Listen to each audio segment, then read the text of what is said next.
Le projet d'accès au numérique dans l'enseignement supérieur initié par le gouvernement guinéen va outiller 20 formateurs sélectionnés par les institutions qui à leur tour formeront 200 enseignants dans les universités.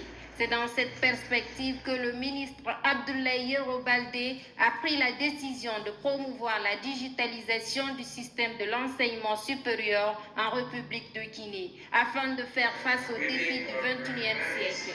Rien ne peut se faire aujourd'hui sans l'informatique. On ne peut pas ne pas comprendre l'informatique, c'est comme on était un illettré sur le marché du travail.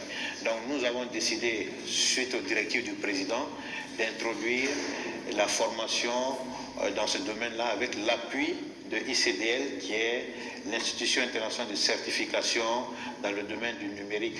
Avec cette certification, que ce soit en Guinée, que ce soit à l'étranger, nos étudiants, nos enseignants seront mieux outillés. Ce projet est l'une des initiatives les plus visionnaires de cette dernière décennie. La Guinée est le premier pays d'Afrique subsaharienne à officiellement intégrer l'ICDL. Solange, General Manager de ICDL Afrique, s'est proposé de soutenir cet important projet.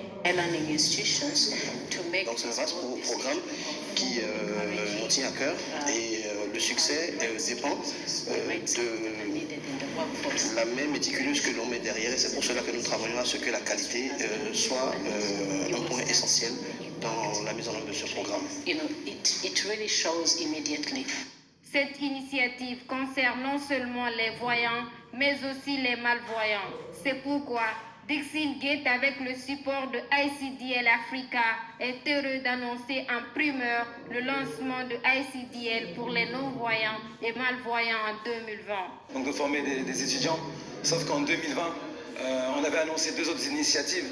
C'était d'intégrer aussi donc, les non-voyants et les malvoyants au sein de l'enseignement supérieur, mais aussi décentraliser cette digitalisation au niveau donc de l'intérieur du pays pour en faire bénéficier tout le monde. Un cocktail a été organisé à cet effet. Les étudiants déjà formés ont aussi reçu des attestations de la part des organisateurs. La cérémonie a pris fin sous une note d'espoir.